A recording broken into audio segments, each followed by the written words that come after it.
Hello everyone, my name is Bonan Zhu. I'm going to introduce a package that I wrote to do band structure unfolding. This work was done while I was at University College London, and I'm now moved to Beijing Institute of Technology. So let's get started. So band structure unfolding. I mean, the first step is what is band structures. So band structure is essentially, in the context of density functional theory calculations, are how these constant eigen values change in the reciprocal space. So basically, this is the band structure is calculated by solving for this constant eigenvalues at each k point, following a predefined pathway in the first Brillouin zone. And to get these pathways, you can use this tool called seqpath, but in general, the pathways are sort of predefined for a specific class of crystal, depending on the symmetry and also the lattice.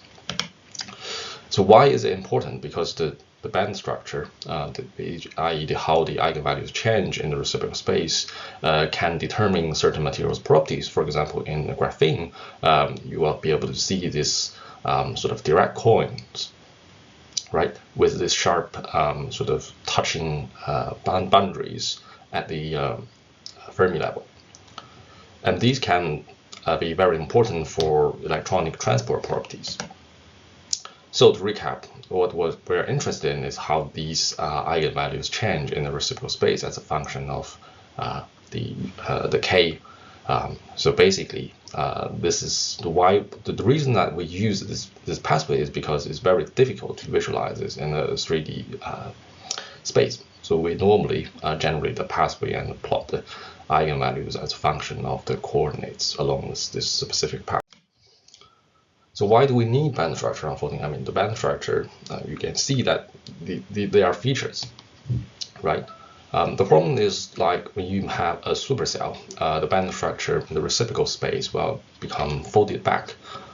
This makes it very difficult to sort of study these systems, i.e. the systems with a supercell. But the supercell sort of approach is very common in studying various material systems. For example, when you want to deal with disorder systems, when you want to study systems with defects, this is almost unavoidable. And also, in some cases, to understand like effect of older supercells, for example, double perovskites. And also, it can be very useful when comparing supercells with different shape, but on the equal So it's basically map different supercells back into a sort of a primitive cell that shares between various configurations. So how does it work, right? So I mean, it's very easy to sort of start from a sort of simple example. So starting from a primitive cell in the real space is relatively small, and the reciprocal space is relatively large, and we have these circles like indicating where the bands are. By the way, so when you make a supercell, the size of the cell increases in the real space, but it shrinks in the reciprocal space. But essentially, this is the same thing, right? By making a supercell, you introduce more atoms, but it's still the same structure, right? Nothing is really changed physically, just the representation is different.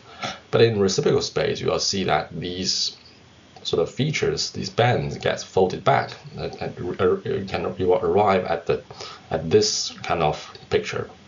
But it is essentially the same thing. Here is another example which I took from a paper, which introduced the change when making like supercells from 1x1 to 4x4 to 16x16. At 16x16, you almost cannot see any feature that is present in 1x1, like the primitive cell. But they are the same thing. If you sample the whole Brillouin zone, you arrive at this density of states. Right? These like representations are the same. Like physically, there's nothing really different between those. So how is the supercell constructed? I mean, how is it related to the primitive cell? The important quantity here is this transformation matrix M, which by applying this matrix to the primitive cell lattice vectors, you arrive at the supercell lattice vectors. The important thing to note is that this transformation matrix is made of only integers, so you cannot have like things like 1.5 in this transformation matrix. And in the reciprocal space, you have also this relationship, but the transformation matrix has to be inverted. So the consequence of these sort of integers in the transition matrix, in the transformation matrix, is that the sort of lattice vectors in the reciprocal space of the primitive cell is a subset of the lattice vectors in the supercell. We'll see that later, but essentially this is because the integer relationship between the two. There's one thing to note, is that there are two conventions of like these transformation matrix. This is because the lattice vectors may be represented by column or by row vectors, and in this case here we represent it as row vectors, but in some cases they are column vectors. So be aware that there are different conventions, and the consequence is that the transformation matrix sometimes is inverted, well, not inverted, it's transposed when you switch from one convention to another.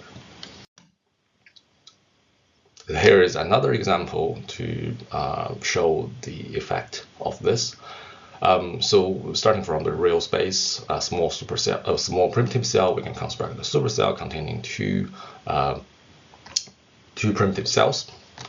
And in this example, when we switch to the reciprocal space, the primitive cell is represented by the lowercase letters, and the supercells are represented by the uppercase letters. So in this example, the important thing to note is because what we are trying to do is that we want to first define a path in the primitive cell, and we want to see how it goes, like how we can map the supercell's quantity onto this path. So essentially, what we're having here is that we start with sort of these points in the reciprocal space of the primitive cell. So these are represented by the K, right? And we want to see how this K is related to those points in the supercell reciprocal space lattice. It turns out that there is this relationship that we can map each and every single of these K vectors, the small K vectors, into the large K vectors, because the periodicity, right? So in the reciprocal space, or in any periodic lattice, you can always wrap the vectors back into the first Brillouin zone by applying certain integers of the lattice vectors. So for this small K, we can always map it into a large K, right? And this is also related to the subset relationship that was shown in the last slide. So here is this sort of formalism in equations. So basically, for every small K, we can always find a large K, right? This is because we can always find this G0. And this G0 is unique. On the other hand, for every large K, it can be mapped to multiple small Ks, because it may correspond to multiple K points in the reciprocal space of the primitive cell. So bear in mind, the reciprocal space, like lattice of the supercell, is smaller than the reciprocal space supercell of the reciprocal space lattice of the primitive cell. So basically, what we're trying to do when band unfolding, this will come back later as well, is essentially we have these eigenstates of the large K in the supercell. We want to sort of separate them into sort of eigenstates of the reciprocal space of the K at the K vectors of the primitive set. So we want to separate them. So how do we separate them? Essentially, what we need to do is to compute these spectral weights. This is essentially reads like how this large K gets projected onto this small K at a specific band. So this is also depending on the band index, right? Because they get sort of combined together, and now we'll need to separate them. Different band may have different weight projected onto different like primitive cell K points. So essentially, this is what we do when band unfolding. Here is an example where we have these sort of eigenvalues at this k, a large k, and we want to separate them into those at sort of small k's.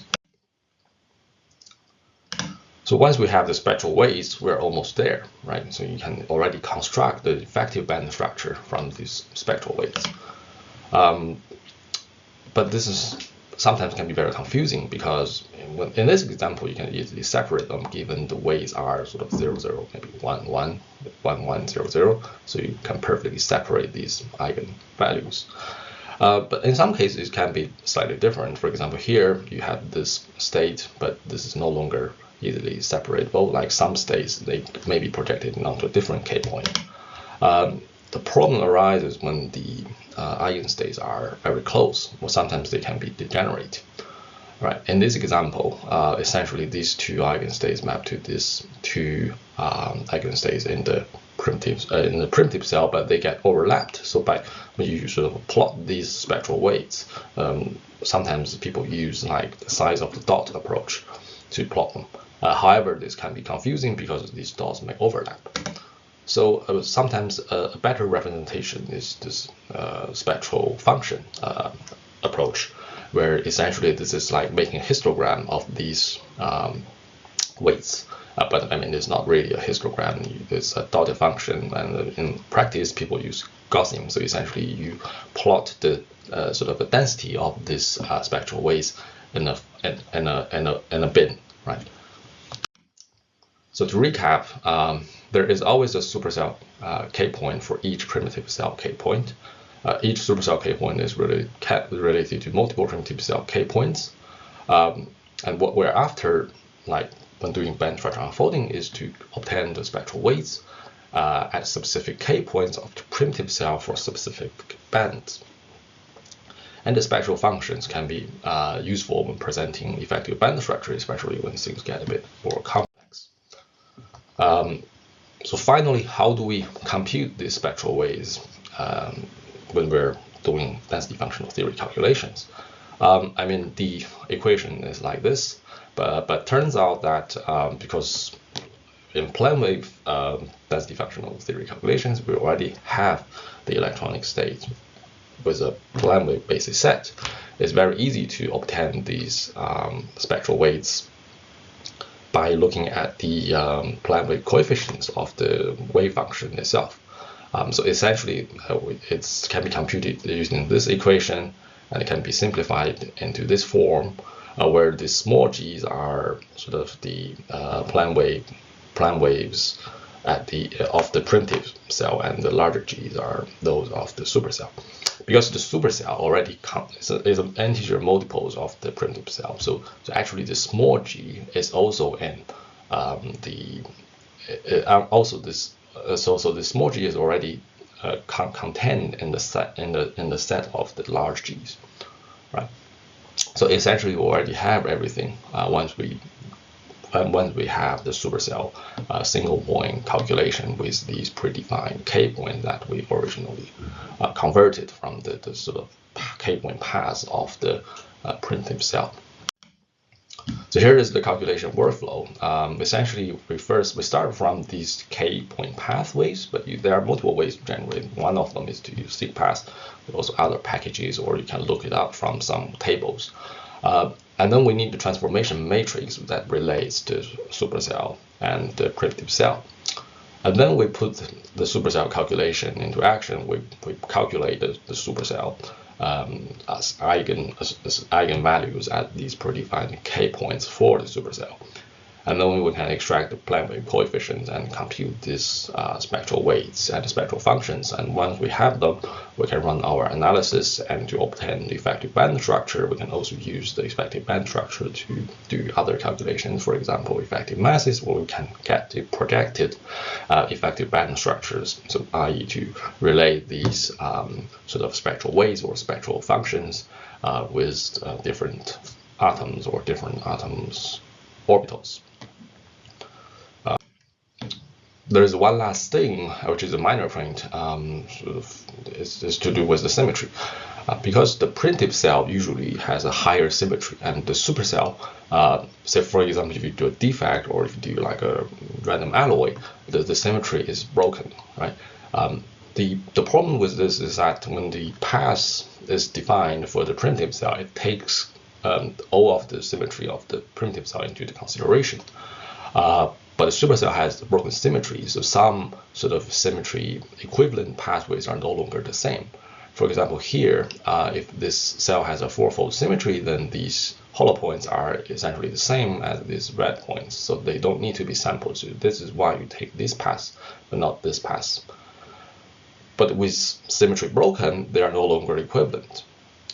So sometimes you have to take some extra points in this representation. This is why, like when you do band structure unfolding, if you start from like a certain number of K points, there may be more K points to calculate in the supercell to take this consideration. And in the end, the package will, extract the basically use a weighted sum to obtain the effective band structure. And there are more fine prints. It's basically if the supercell lattice is deformed, if like it no longer relates to the primitive cell with a integer transformation matrix. And what we the approach that we take here is that we assume that the primitive cell is also deformed. So we keep the transformation matrix the same, it remains fully integer number. So finally, a lot of theory. What we arrive at this package, which is written in Python. The goal is to sort of make things easy, as the name suggests, and the package can help each step in the whole process. It supports popular electronic structure code like VASP and CASTAP. It also works with sort of hybrid functional calculations or hybrid plus SOC. It also supports split path calculations, so you can split your pathways into multiple calculations so that each calculation does not exceed the wall time limit.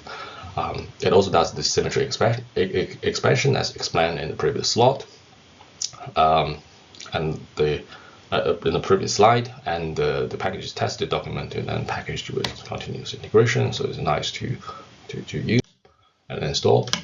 To summarize, EasyUnfold is aimed for providing an easy interface to run band structure unfolding. It should be easy to install, easy to get started. There is a command line interface.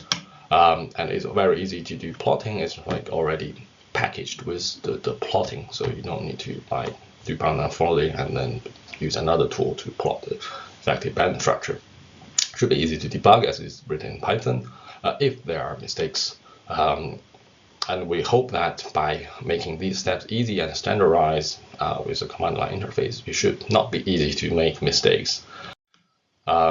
And finally, I'd like to acknowledge other person that has helped the development, and also to acknowledge help from the whole group. Thank you.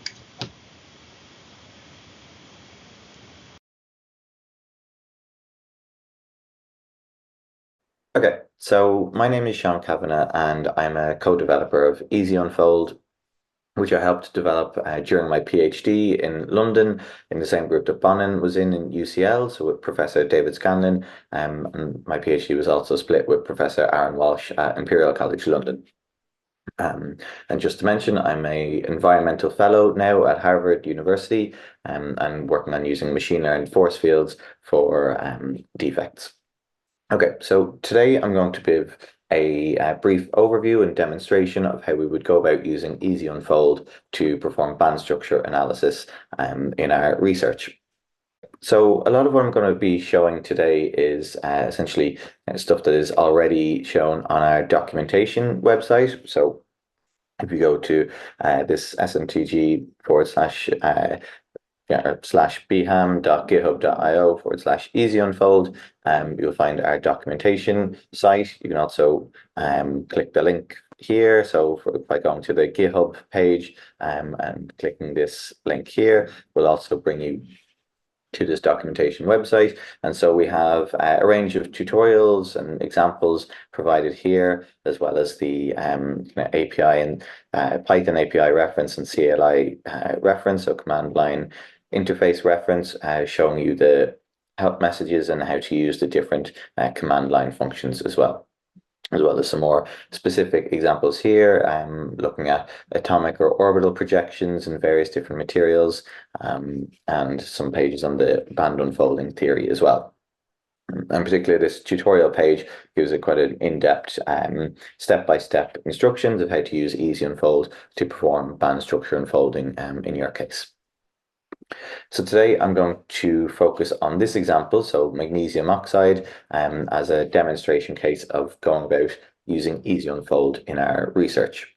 So what I'll show today in the steps in this workflow would be equally applicable to other cases where we are looking at things like disordered supercells, surface or slabs, interfaces, etc. So specifically in this case, it's going to be looking at a defect supercell, so an oxygen vacancy in magnesium oxide, but the same steps would apply when using this, when using EasyUnfold to perform band structure unfolding with these other cases.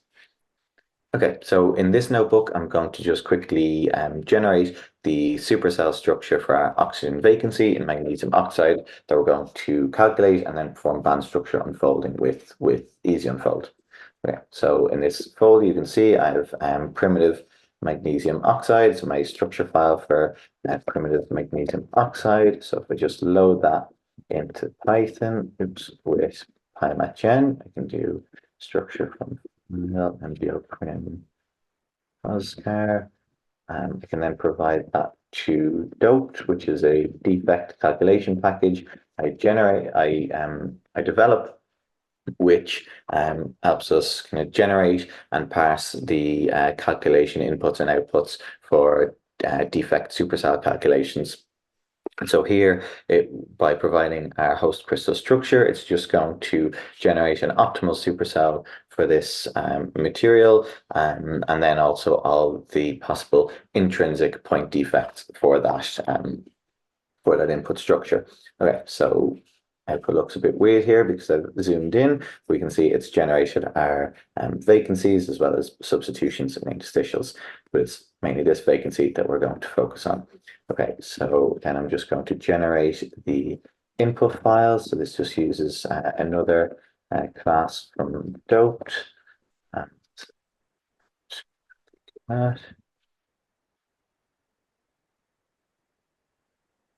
Okay, and so this will write our input files for the supercell calculations for magnesium oxide, and in this case I've just set this unperturbed poschar tag equals true to ensure that it writes the output structure files that we need, and this is usually false by default, because typically we would go about doing defect structure searching using something like shake and break or a different package, if you're familiar with those, before getting our final relaxed defect structure.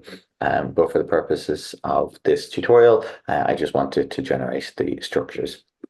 Okay, so we can see what the folder looks like, and now we can see it's generated all these defect calculation folders. Okay, so if I switch back here, I go onto the command line, I can see it's now generated all these defect calculation folders. So let's go to our example, which is a neutral oxygen vacancy. And so in this folder, we now have our VASP input files for this neutral oxygen vacancy supercell calculation. So if I have a quick look at the poschar, we can see we now have a supercell with 95 atoms, one oxygen less than the magnesium atoms, so because of our oxygen vacancy. And so this is the what we're going to use as our example case for EasyUnfold today. Okay, so I'm just going to copy that poschar to supercell poschar to make it clear that this is our supercell poschar. Okay, so of course normally we would go about relaxing our supercell structure with our chosen DFT functional before then calculating the electronic structure with EasyUnfold. But today I'm just going to skip ahead and essentially assume that this is our relaxed structure for whatever symmetry broken supercell it is that we want to calculate with EasyUnfold. Okay, so to generate the K points that we need for our calculation, our band structure type calculation for the supercell, we can use EasyUnfold generate. So I'm just going to call that, but with the -h option, which is our help option, to show how this function should be used. Okay, so we can see the output here. I'm not going to wait to read through this. You can see this on the documentation as well, or run it yourself. But essentially it's saying we can call EasyUnfold generate with whatever options we want to use, but then providing the primitive cell file, the supercell file, and the K points for corresponding to the primitive cell that we then want to calculate in our supercell. Okay, so the primitive cell file is just going to be our primitive structure file for magnesium oxide. Our supercell file is going to be this supercell POSCAR here that has our oxygen vacancy present. And then the K points, as I mentioned, is just the K points that we would want, the equivalent K points in the primitive cell that we now want to calculate in the supercell. And so this is going to be our band structure K point path that we want to be calculating.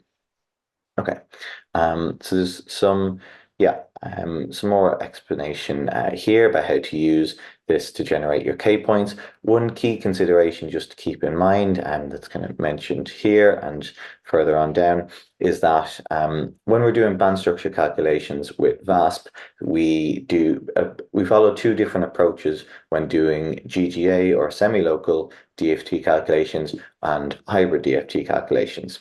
So with semi-local DFT calculations for band structures, we typically generate our K point path and then calculate the energies of the eigenvalues at each of those K points in a non-self-consistent way. So this is using a fixed charge density from a previous self-consistent DFT calculation, and then setting I charge equals 11 in our VASP in-car file and performing this non-self-consistent calculation. Whereas for hybrid DFT, this isn't possible, and so we have to perform a self-consistent calculation. And so in that case, we have a combination of a self-consistent K-point mesh in our calculation, which is weighted or essentially included in the energy terms, and a extra zero-weighted K points, which are the additional band structure K points that we want to calculate for our hybrid DFT calculation. So this just means that there's some extra steps we need to take when doing a hybrid DFT band structure calculation. Okay, so to show what we would do for a GGA or a semi-local DFT band structure calculation, I'll show this first and then show how we would extend this for hybrid DFT calculations. Okay, so I have my supercell POSCAR. I said I need my primitive POSCAR as well, so I'll copy that in. Yeah, okay, so we have a primitive POSCAR. Now I said we need the K points for our primitive Brillouin zone, our primitive cell band structure K points, which we then want to calculate in the supercell. And so we can go about generating this whatever way we like. People often use seekpath or PyMatGen. In this case, I'm going to use Sumo, which has this function sumo kgen. I'll show the options for here. And this is linked on the documentation site. So you can see there's this link here and elsewhere on the documentation site to the GitHub. But essentially, this is just another package that helps for setting up and parsing band structure and density of states calculations.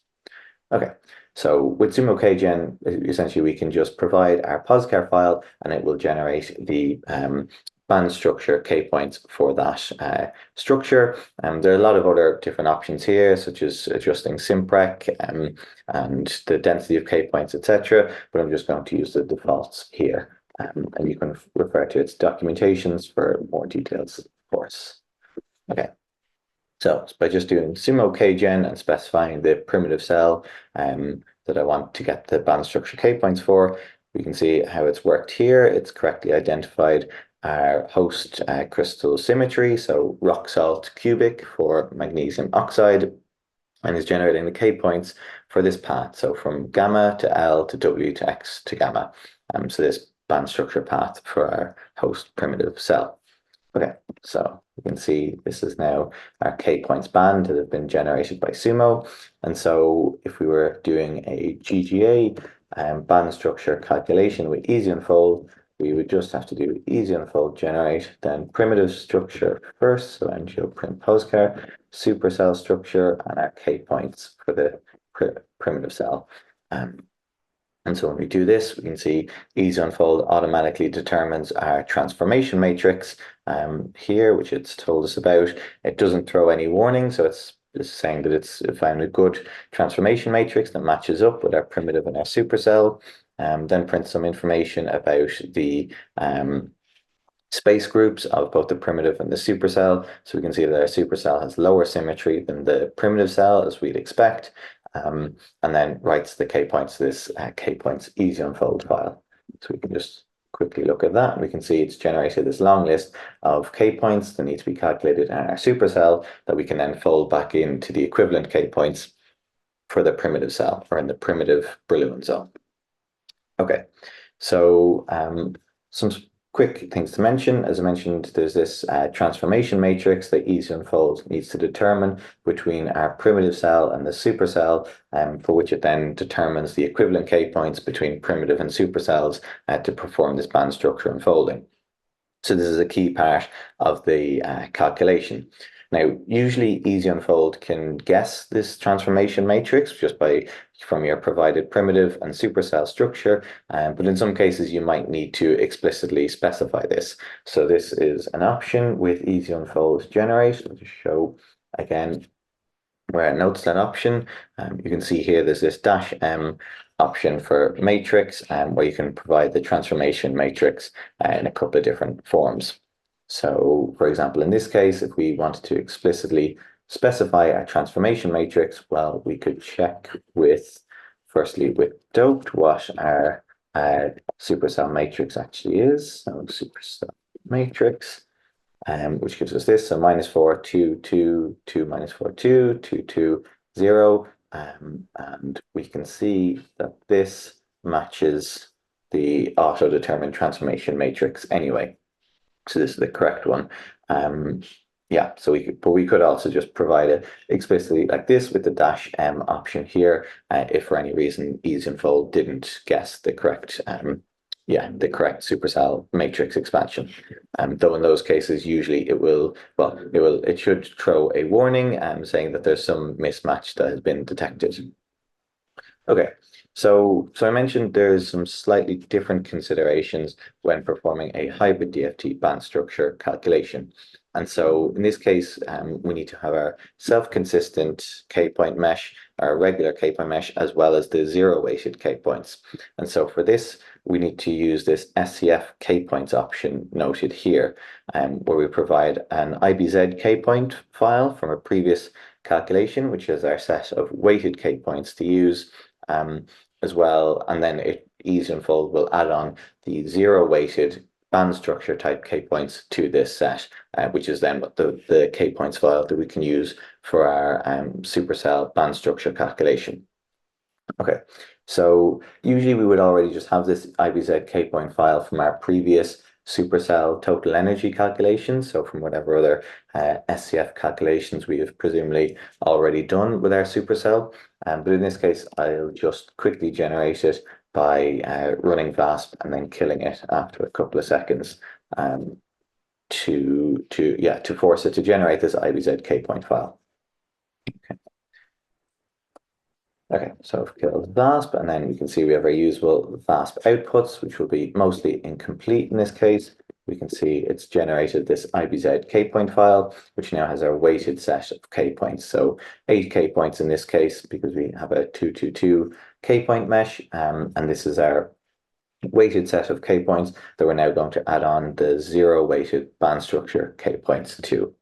Okay, so again, we can just call EasyUnfold generate, again, primitive structure, then the supercell structure, and the K points we want to add on, which is our K point band from Sumo, and then just specifying the SCF K points to use because this is going to be a hybrid DFT calculation. So SCF K points is okay, and we can see again, EasyUnfold correctly guesses our transformation matrix, same one as before, as we'd hope.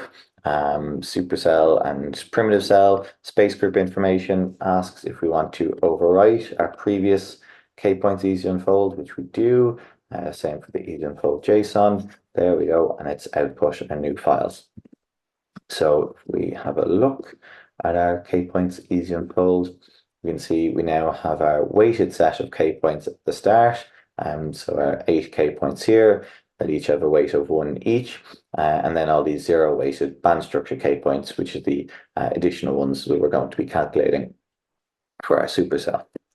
Okay, so with that, I can make a new folder for this calculation. So I'll just call it easy band structure EasyUnfold, copy in my supercell poscar, my EasyUnfold K points, as well as the other usual input files of the potcar and potcar.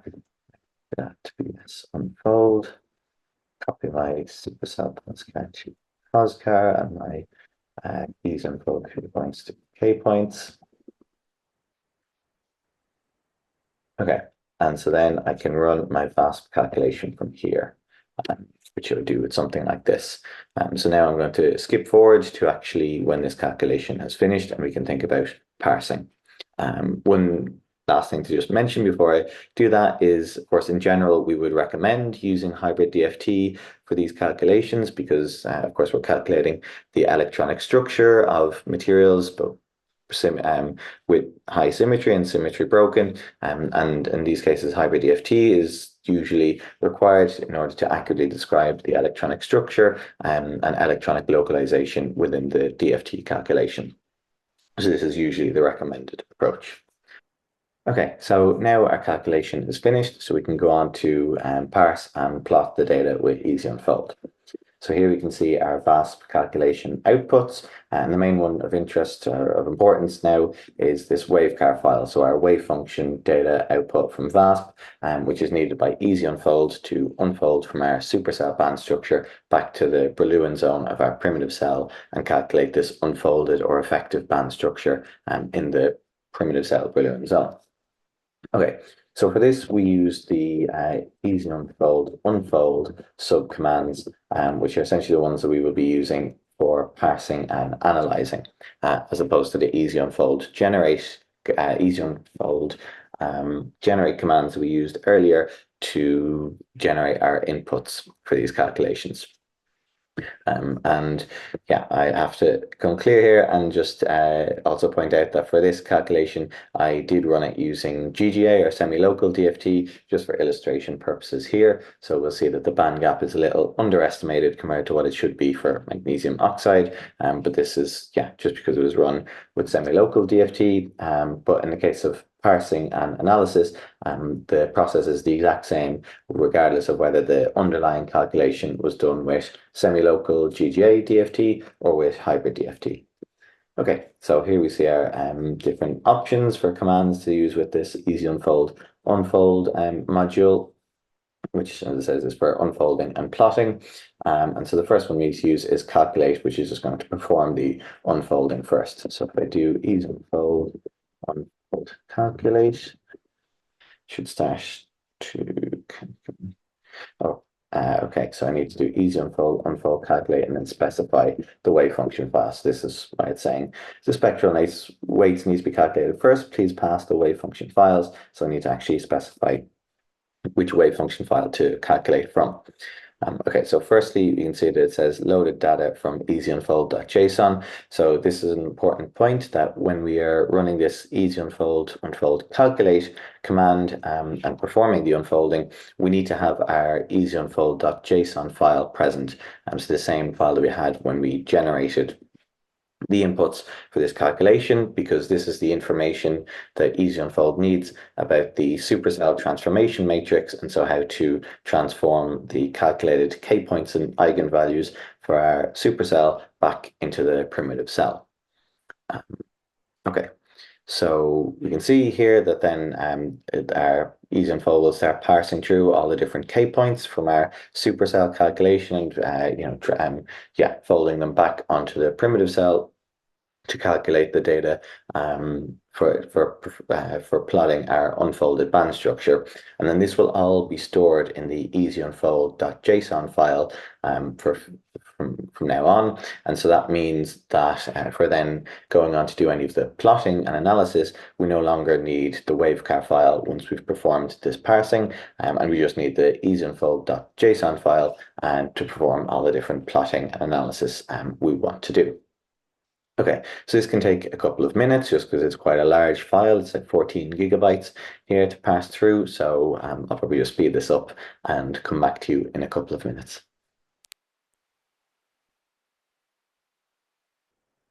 Okay, we can see the parsing has now completed. And so, as it says here, our unfolding data has been written to easyunfold.json. So we only need to work from this now for the following parsing and analysis. Okay, so as we saw earlier, there's other subcommands that we can use with EasyUnfold, which are shown here with the help message. If we do this -h, so one of them was this EasyUnfold unfold status, which just prints the status of the current EasyUnfold.json file and tells you whether or not the parsed data is present or whether it's still waiting for the calculation to be performed. So this is this one here. You can see, print the status. Okay, so let's do that first. Type it right. Okay, so here it'll, it's loading the data from the JSON file, gives us our space group information once again, tells us how many K points there are in our primitive cell band structure path, how many we had to calculate in the supercell, the different symmetry operations, the path that we're using. So again, this gamma to L to W to X to gamma, our default band structure path for this rock salt system. And it also says that unfolding has been performed, and so we can go on to use unfold plot and the other functions to parse or to analyze our parsed data. Okay, so let's do that. EasyUnfold unfold plot. So with this command, we can do a standard plot of the unfolded band structure, plotting the unfolded spectral function from our calculation. So again, these commands can take a couple of seconds to run, just as parsing quite a lot of data at once. And so let's see what our standard band structure looks like now. Okay, so here we can see we have our oxygen P valence band maximum, which is quite intact and hasn't been perturbed too much by the defect. There's our conduction band minimum here, which looks a bit more perturbed. We see it kind of breaks up here and gets a lot more faded out. So this is our magnesium S dominated, and then it's very faint with this default, but there's a band right in the middle, so where 0 is at our highest occupied state, which is our oxygen vacancy induced defect state in the gap. Okay, so let's see what options we have for updating the plotting. So we can, again, do unfold plot with this -h. It shows us all our different options we have for plotting. Again, all of these are discussed in more detail on the documentation site, and have examples for all the different options for a lot of the options of how they change the plotting output. In this case, it might be good to use this intensity option, which is a scaling factor for the color intensity, because we can see that our defect state is essentially being drowned out by the other states in our supercell, and so it's coming out quite faint. So we can do the plot again, but let's set intensity to 25, so much higher. Okay, so let's see what it looks like. Okay, now our defect band in the middle is much clearer. We can see we have this quite flat band, as we'd expect from our neutral oxygen vacancy. A little bit of dispersion due to the finite size of the supercell, but mostly flat. And we can see mostly intact oxygen P valence band maximum, some slight breaking of bands due to the presence of this defect, as we can see here, but quite minor, where we have much larger effects of our oxygen vacancy here on the magnesium S states in the conduction band minimum, where we have these different branches and a faint state across the middle, or across the Brillouin zone here at around 4 eV. Okay, so there are loads of other options for our easy plotting with EasyUnfold. So I'll just show again briefly here. And I would encourage you to please look at the examples on the documentation site, which show a lot of these different options in use. I'll just show one other example of maybe editing something. So for example, here we can choose the color map that we want to use. So maybe if we set this to, let's set it to Viridis.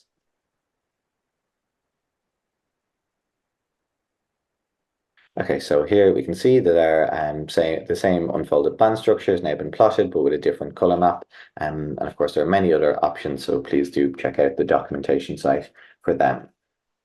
So now I'm going to show a quick example of just plotting the density of states alongside our band structure here, and to try and give some more information about what orbitals are contributing to this, to our defect-induced state within the band gap. So to do this, we can make use of some of the other options with EasyUnfold plotting. So we're going to use the same intensity options, but now set this DOS, let's make an extra space, so this DOS option, so --DOS, and then path to a VASPRun file from which you can pull the density of states information to plot the density of states alongside, as well as one or two other just kind of aesthetic options for plotting a line at the 0 energy position, giving a label DOS to the density of states plot, and also setting some Gaussian smearing. Okay, so this again will take 1 or 2 seconds, and then we can plot this output along here. And so based on our original band structure here, we would guess that it's likely the magnesium S orbitals that are contributing most to our defect-induced state rather than the oxygen P orbitals. And this is just based on the fact that, well, one, it's an oxygen vacancy, so it's the magnesium atoms that are coordinating that site that have now been left under-coordinated and with dangling bonds. And also that we can see that it's our magnesium S dominated conduction band minimum, which has been perturbed most strongly by the presence of this defect, rather than our oxygen P valence band, which seems mostly intact with little to no breaking of bands or branching.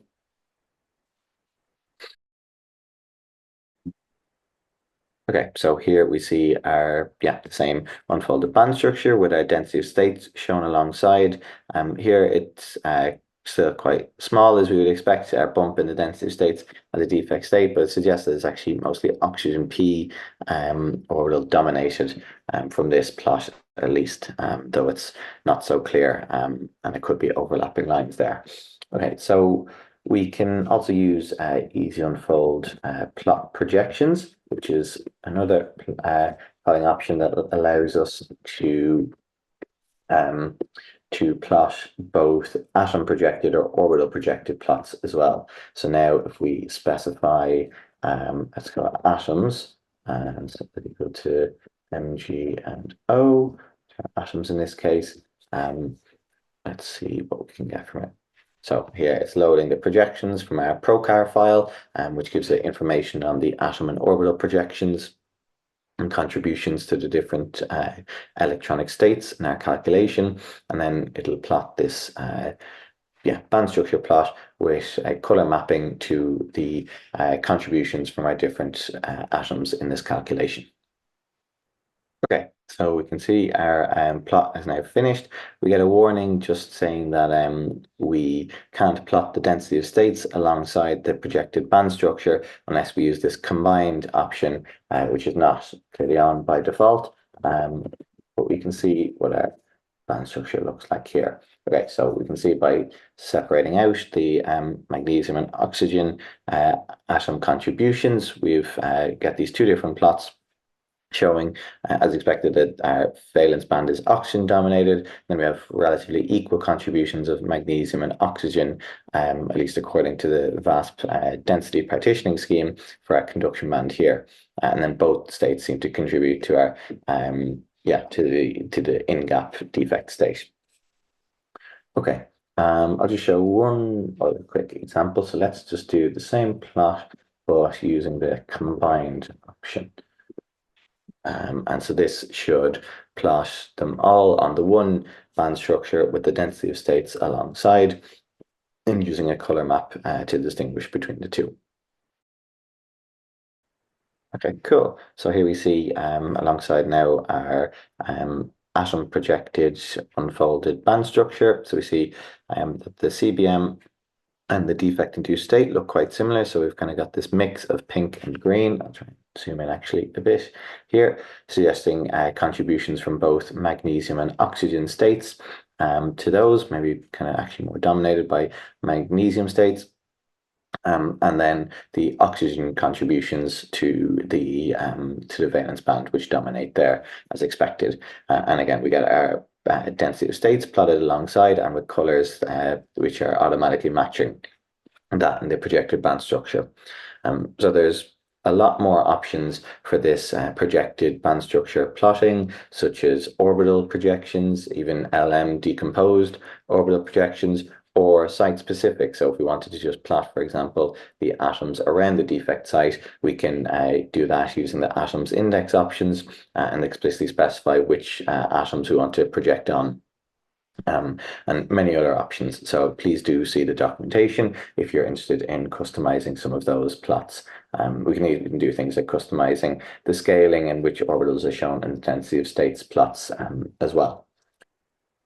Okay, so just to mention before I wrap up, there is one other option for parsing and analyzing that I haven't shown here, which is this effective mass option. So we can use this with EasyUnfold, unfold effective mass here, and we can essentially use this command to analyze the effective masses from our unfolded band structure, which is not so easy, or in most cases impossible to directly take from the supercell calculation itself. And so this allows us to take this data from our unfolded band structure and parse it correctly.